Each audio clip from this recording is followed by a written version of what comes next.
Hola, buenas tardes, bienvenidos. Soy Julio Porres, un miembro de esta institución, que es la Real Academia de Bellas Artes y Ciencias Históricas de Toledo.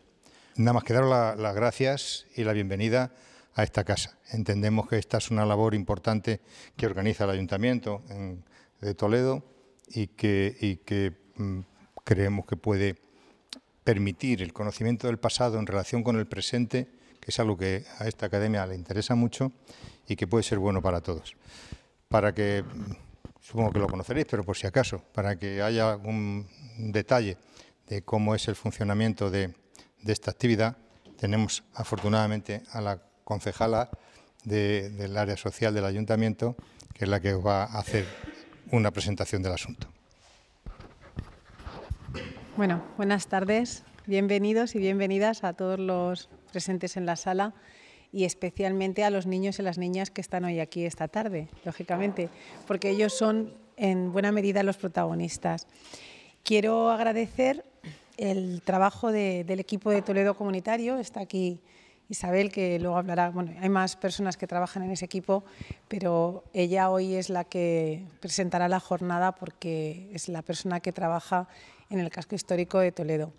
Bueno, como ha dicho Julio, sabéis que el Ayuntamiento de Toledo tiene en marcha este programa desde hace ya algún tiempo, que afortunadamente es un programa que se está manteniendo y que creemos en él, apostamos por él y que está creciendo bastante a pasos agigantados en estos últimos, yo creo que en estos últimos tiempos. Sabéis que somos una ciudad amiga de la infancia, y ello implica que exista este Consejo de Participación Infantil y Adolescente del que formáis parte y que tiene tanto que aportar y decir a esta sociedad. Entonces, en esta jornada, por lo que me han contado que vamos a estar viendo en la presentación que se va a hacer, vamos a intentar dialogar entre el pasado y el presente, pero eso sí, siempre con vistas hacia el futuro, ¿no? Porque es de lo que se trata. Y bueno, no quiero desvelaros exactamente lo que vamos a hacer, pero esa es un poco la idea, que sepamos conjugar un poco lo que ha pasado y lo que está pasando y lo que viene a continuación. En estas jornadas de convivencia, lo que ya sabéis que pretendemos es tejer redes en el barrio, que nos conozcamos, que nos ayudemos, que nos apoyemos. Y es algo que va más allá de las instituciones. Este es un proyecto que tiene que seguir con independencia del equipo de gobierno que haya en cada momento, porque trasciende de lo que realmente puede ser algo político. Es un tema de barrio, es un tema que tiene que avanzar para unir a las personas y en eso estamos trabajando, yo creo que casi todos los del equipo. Así que, sin más dilación, os paso con Isabel y ella os va a contar más de lo que hay. Ya sabéis que en el Ayuntamiento de Toledo estamos siempre dispuestos a escucharos, a los niños, a las niñas, a los adolescentes, porque sois el futuro y tenéis que aportar muchas cosas. Veis desde una perspectiva en la que algunos ya no miramos. Entonces, es importante vuestro apunte y vuestra perspectiva. Así que no dudéis siempre en hacernos saber las necesidades que tenéis, las inquietudes, los deseos, para que en la medida de lo posible trabajemos para hacerlo realidad. Así que muchas gracias y bienvenidos. Muchas gracias, Marisol. Bueno, yo poco voy a decir, que tenemos por delante una jornada intensa con un montón de propuestas para, sobre todo, dialogar, porque el motivo por el que estamos aquí no es dar las cosas por hechas, no es dar nada por sentado, sino que nos sirva un poco de punto de partida para iniciar un diálogo pues, entre ese pasado y ese presente que creemos desde esta casa que es muy importante, ¿no? Analizar las cosas de forma procesual y con perspectiva para saber por qué hemos llegado a donde hemos llegado hoy y de qué aprendizaje nos podemos nutrir para seguir avanzando en el futuro. Y ese es un poco el planteamiento de hoy. Es un poco experimental, esto de mezclar lo académico, lo profesional, la infancia es un experimento que creemos muy interesante y muy chulo, que esperamos que todos y todas saquemos provecho de ello. y que tiene que ser un poco la dinámica nueva que generemos también, ¿no? A partir de ahora, esta nueva idea de diálogo y de construir entre todos y todas el futuro que queremos.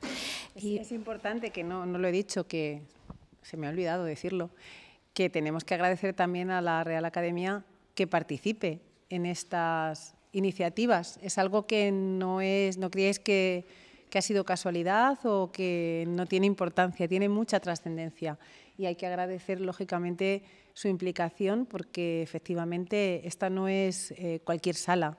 Aquí hay una representación del saber, de las artes, de las ciencias, que yo creo que va en consonancia con lo que se pretende en este programa, ¿no? Que efectivamente no es juntarnos solo a pasar el rato, sino que haya efectivamente un calado y que se incentive el conocimiento de las ciencias y de las artes, que es una de los hitos y de los objetivos que tenemos en este proyecto. Así que muchas gracias. Vale, pues vamos a empezar. Ya sabéis, si tenéis el programita que lo hemos dejado ahí, pues tenemos como dos espacios. Un espacio donde vamos a escuchar a compañeros académicos de esta casa que nos acogen, uno con planteamientos que tienen que ver más históricos, tanto Hilario como Julio nos van a plantear cosas muy interesantes sobre cómo hemos resuelto en la ciudad anteriormente esto de la protección a la infancia, por medio de qué instituciones, qué concepto de infancia se ha manejado con anterioridad y luego vamos a pasar a Adolfo, que no sé por dónde está, hoy estás aquí. Adolfo nos va a contar cosas muy interesantes sobre el cine y Toledo y la infancia, ¿no? Y de ahí nos va a resultar muy ameno y muy interesante. Y después vamos a pasar al segundo bloque, que es vuestro, que vais a manejar vosotras y vosotros y que tiene que ver con, vale, ¿y ahora qué? ¿No? ¿Y ahora en qué momento estamos de la infancia? ¿Qué queremos construir? ¿Con qué esto de la Lopibi que es? Que ya nos suena mucho, ¿no? ¿Qué marcos tenemos para seguir construyendo? Y luego finalizaremos con una apuesta en común y vamos a dialogar a adultos, niños, niñas sobre lo que hemos construido esta tarde. Este es un poco el enfoque, propuesta, ¿os parece bien? Sí. Bueno, pues os dejo con mi compañero Julio, con Hilario, perdón, empiezas tú, Julio, y vamos a seguir la continuidad. En cualquier momento preguntad, ¿no? Que están muy dispuestos a sacarnos de muchas dudas con respecto a nuestra historia. Gracias. Pues vamos con ello. La parte que a mí me toca, la primera, es presentar un marco general de cómo se ha intentado institucionalmente cumplir una función que es esencialmente humana, ¿no? El ayudar a que los niños, niñas, adolescentes puedan adquirir una formación para que entren en sociedad y puedan tener una vida bajo su responsabilidad más o menos organizada. Esto es esencial, esto es hasta genético, ¿no? Quiero decir, necesitamos proteger a los que queremos que nos sigan, desde la familia, desde la familia en sentido amplio, desde el barrio, desde la comunidad, desde muchos enfoques, porque es el futuro, ¿no? Es así, es imprescindible que ellos se sientan debidamente formados para atreverse a salir y cumplir con su objetivo vital, ¿no? El que quiera que sea. A lo largo de la historia ha habido muchos modos de resolver este asunto y en la ciudad de Toledo, que es la que nos ocupa ahora, pues ha habido algunos condicionantes, características que son esenciales para entender el cómo se ha resuelto aquí, ¿no? La presencia en un país como este nuestro de la Iglesia Católica ha conseguido que se plasme esta necesidad casi biológica de ayudar a nuestros hijos mediante el reconocimiento de un valor que es el ejercicio de la caridad, ¿no? Ayudar a los demás es un bien, es una virtud teologal, como dicen los sacerdotes, que permite ganar puntos. Incluso antes, ya no porque lo han quitado, pero antes, si eras muy caritativo en vida, tenías la tranquilidad de que podías pasar muy poco tiempo en el purgatorio, que eso es algo que la Iglesia Católica ha dicho, que no está tan claro que exista, pero bueno, era lo que se hacía entonces, ¿no? La caridad como tal es ayudar a los demás sin esperar nada a cambio. Eso es el objetivo de la caridad. Y ayudar a los niños, a los que estaban desasistidos, era absolutamente prioritario como objetivo propio de la Iglesia. Eso hizo que crecieran en Toledo muchas instituciones que se dedicaban a ayudar al prójimo en todos los ámbitos, en todos los terrenos. A los más menesterosos, a los más pobres, pues se empezaba por la limosna diaria, que eso era algo normal, pero también se les ayudaba en caso de enfermedad, sobre todo pues acogiéndoles en un hospital, porque nadie era fácil que tuviera recursos propios como para hacer frente a una situación sanitaria difícil, ¿no? No había esa posibilidad. No era normal. Solo la gente muy pudiente tenía posibilidad de que le atendiera un médico con las limitaciones de la medicina antigua, que bueno, pues eso de tomar pócimas extrañas era el único recurso que se atrevían a hacer, o encomendarse a la bondad divina mediante alguna oración concreta, ¿no? Bien, en Toledo, ya digo, la presencia de la Iglesia ha sido muy importante porque aquí estaba y está la sede del arzobispo primado, que era el que tenía la cabeza de la Iglesia en los reinos españoles, ¿no? Y bueno, pues eso permitía disfrutar de unas rentas que no eran las normales y se destinaban a esta finalidad, ¿no? Ha habido en Toledo, pues en el siglo XVI se contabilizaron un total de 18 hospitales distintos. Hospitales en los que se hacían las dos cosas, la asistencia sanitaria, o se realizaba la hospitalidad, en el sentido de que se permitía que la gente que estaba abandonada y tirada por la calle y que comía lo que podía, pues pudiera dormir en una cama esa noche, ¿no? Hospitales que eran solo una habitación con camas para que la gente durmiera bajo techado, cosas de este tipo. Había hospitales muy diferentes, pero sobre todo eran muchos. Algunos se crearon específicamente con la intención de recoger a los niños y ayudarles en la primera etapa de su vida, porque, por lo que sea, sus padres habían fallecido, se les había abandonado, no tenían recursos y el primero quizá sea el hospital de la Visitación o del Nuncio, porque hay un nuncio, quiere decir embajador de la Santa Sede, embajador del papado. Bueno, pues un toledano que había sido embajador tenía el hombre recursos y creó un hospital en el que acogían a los niños, se llamaba Hospital de los Inocentes, para los que no tenían ninguna malicia todavía, y a la vez acogían también otro tipo de inocentes, que eran los dementes, los que se suponía que habían perdido, que estaban locos, los orates, como se decía entonces, gente que tenía dificultades para relacionarse porque su estado mental era penoso, era muy limitado, pues se les acogía en esa institución. Afortunadamente, al poco tiempo, pues hubo instituciones que se hicieron cargo de los niños y ya dejaron de estar conviviendo con estas personas de enfermedad mental complicada, ¿no? Que tenían que estar recogidos y protegidos. Bien, además de estas, pues hay, por ejemplo, otros como el Colegio de Doctrinos.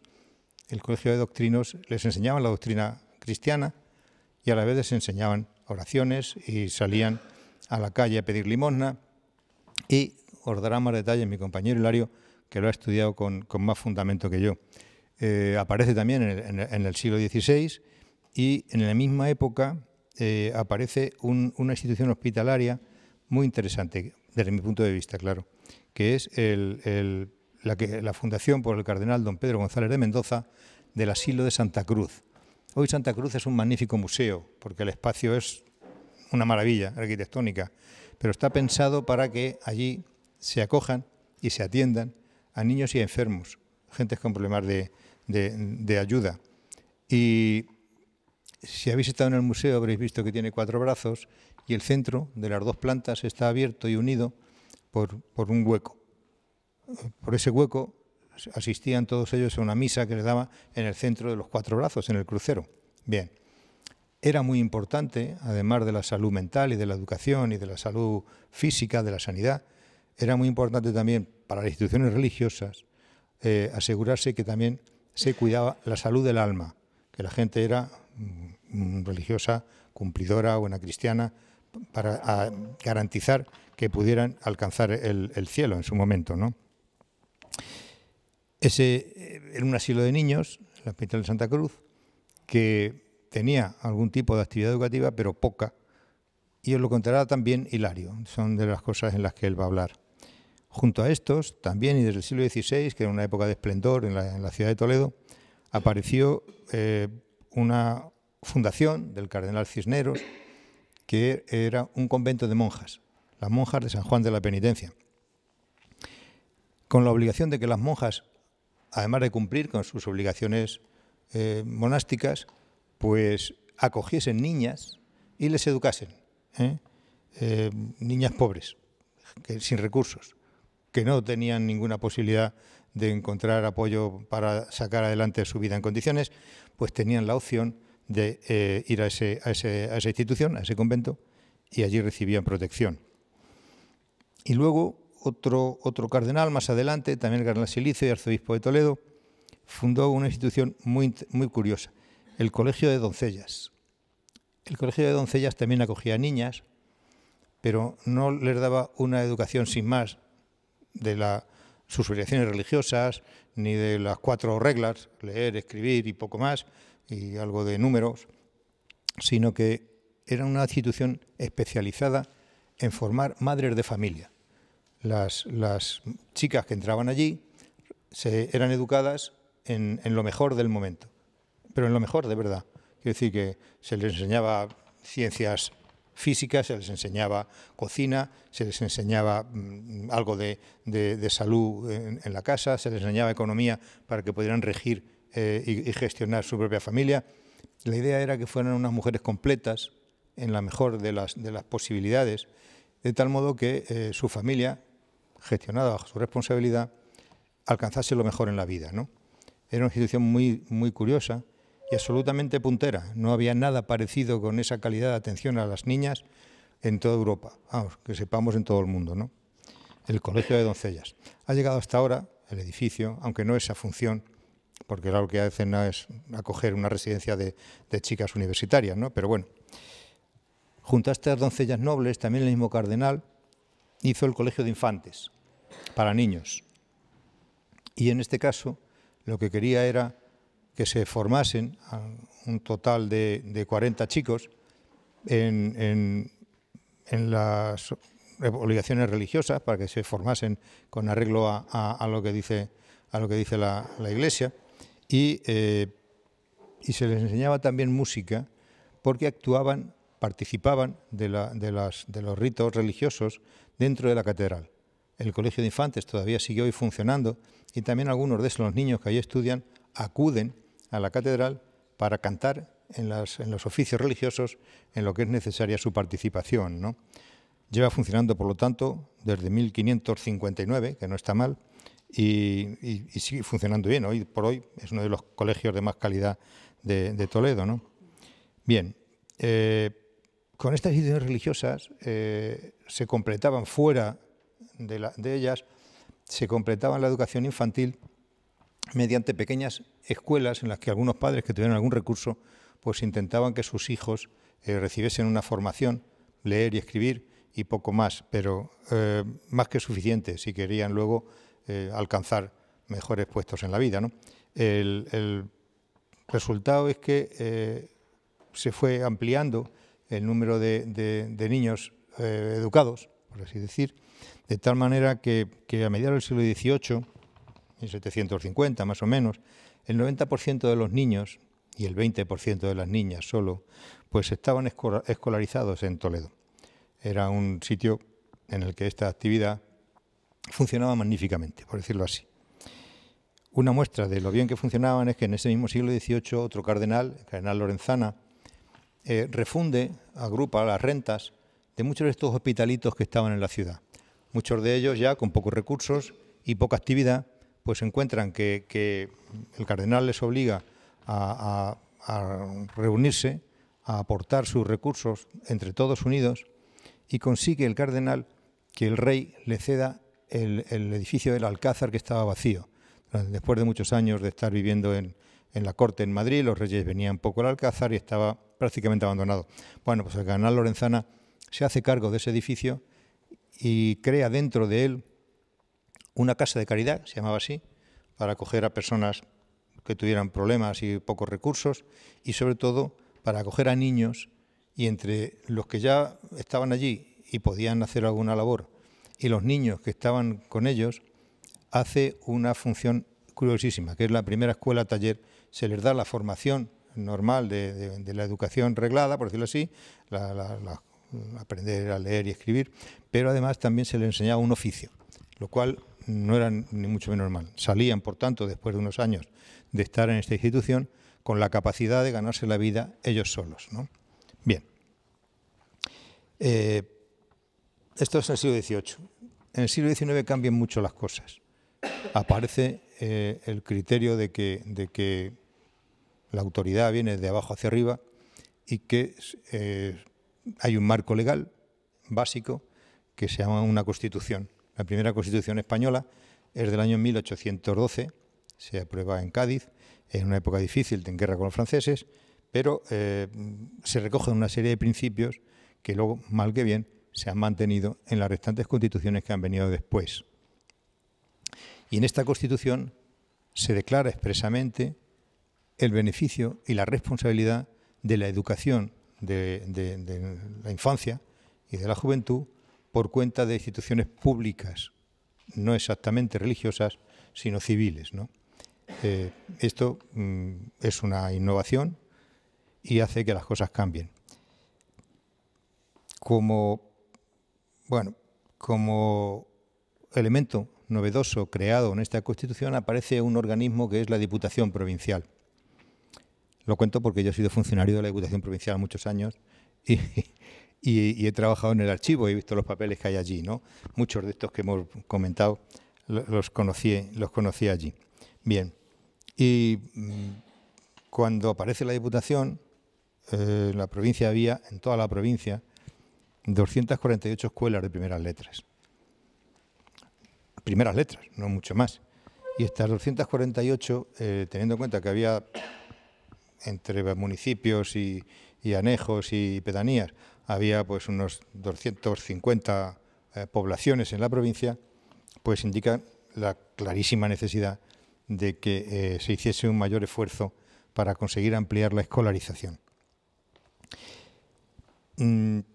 Siguieron funcionando al principio del siglo XIX las instituciones religiosas que cumplían esta función, pero hay un fenómeno muy curioso, también es propio del siglo XIX, y es que se decide que la acumulación de bienes productivos en manos de instituciones religiosas, entendían los responsables políticos del momento que no se gestionaba bien las posibilidades de creación de riqueza, que era mejor que eso pasase a manos particulares, a manos de civiles, a manos de empresarios agrícolas, y que esas personas conseguirían darle más fruto y generar más riqueza en la nación, ¿no? Y se realiza en varias tandas lo que se llama la desamortización. Se quita lo que llamaban manos muertas, que eran las manos de las religiosas de los conventos, ¿tá? Se les quitan esos bienes y se les compensa mediante el pago de las rentas que estaban percibiendo según unos títulos de la deuda, que se llamaba así, una especie de documento que decían que si tu tierras valen 100, yo te doy título de deuda por valor de 100 y si cobrabas tanto por ellas, pues ese tanto te lo voy a pagar yo. ¿Qué ocurre? Que los bienes de verdad, los bienes materiales, ahí seguían y se adaptaban a los cambios del mercado, pero los títulos de la deuda no eran lo mismo. De tal manera que al cabo de los años esos títulos de la deuda habían perdido su valor y seguían cobrando el 3% de lo que ahí decía, ¿no? Eso, bueno, pues arruinó a muchas instituciones y recondujo la responsabilidad de la gestión de la riqueza a unas manos diferentes de las eclesiásticas que lo habían hecho. Y muchas de esas instituciones eclesiásticas eran precisamente las encargadas de dar educación a los niños y niñas que se acogían en sus instalaciones, ¿no? Bien, visto que no funcionaba del todo bien las cosas y que había una responsabilidad pública por parte de las instituciones, se decidió legislar para que la beneficencia cambiase de manos y en la ley de 1868, una ley de beneficencia especial, se determina que la Diputación se quede con las responsabilidades de la Junta Provincial de Beneficencia en aquellas instituciones que tienen un ámbito superior al local. Cuando eran instituciones de actuación para los toledanos solamente, pues se quedaron los ayuntamientos con ellas, ¿no? De toda la provincia. Cuando eran superiores a su propia localidad, pasaron a manos de la Diputación. Y el Estado se tomó en serio el asunto y empezó a crear las escuelas normales, las escuelas de magisterio, para formar maestros que pudieran ofrecer la calidad de un servicio de personas cualificadas, técnicamente bien preparadas, en cualquier sitio. Lo que eran escuelitas de pueblo, en las que el maestro cobraba, si acaso, un poquito a cada niño o a cada padre de niño, y el ayuntamiento local le daba una compensación y una casa para que pudiera vivir, pues todo eso fue cambiando, aportándose por parte del Estado el resultado de una responsabilidad que eran estos docentes bien formados, ¿no? Bien,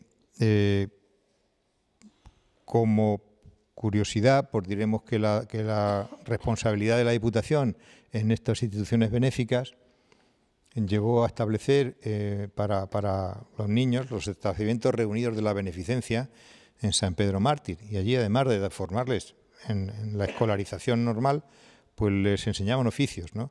Y la Diputación tenía contratado en plantilla pues un maestro de música para que aprendieran a tocar algún instrumento, tenía un maestro zapatero para que supieran hacer calzado, tenía profesionales de distintos ámbitos en los que no fuera muy costoso montar una actividad para que esas criaturas, esos niños, esas niñas, saliesen con una formación que pudieran llegar al mercado, ¿no? Con cierta facilidad. Como anécdota, mencionaré que hasta el año 1950 y tantos, 57 si no recuerdo mal, la Diputación se sentía responsable de completar la formación de los que tenían menos recursos y creó un servicio de maestros rurales motorizados, que esto suena así muy bien, maestros que iban en moto enseñando. En aquella, van a hacer casi ya más de 70 años, en aquella etapa había una necesidad de mano de obra agrícola muy extensa, muy intensa, y la solución era que vivieran en las fincas para poder darle formación a los hijos de las familias que trabajaban en esas condiciones. Pues estos maestros rurales salían con su moto todas las mañanas hasta llegar al sitio donde tenían que impartir la clase y luego se volvían. En fin, pues más o menos hemos dado un vistazo a lo que ha habido y a lo que ha sido competencia de Diputación en los modos de educar. Como estas instituciones asistenciales eran, ya digo, en algún caso verdaderas excepciones, sería bueno conocer cómo funcionaban al menos un par de ellas. Y eso es lo que nos va a contar Hilario, si le parece bien. Y dejáis de escucharme a mí, que soy muy aburrido.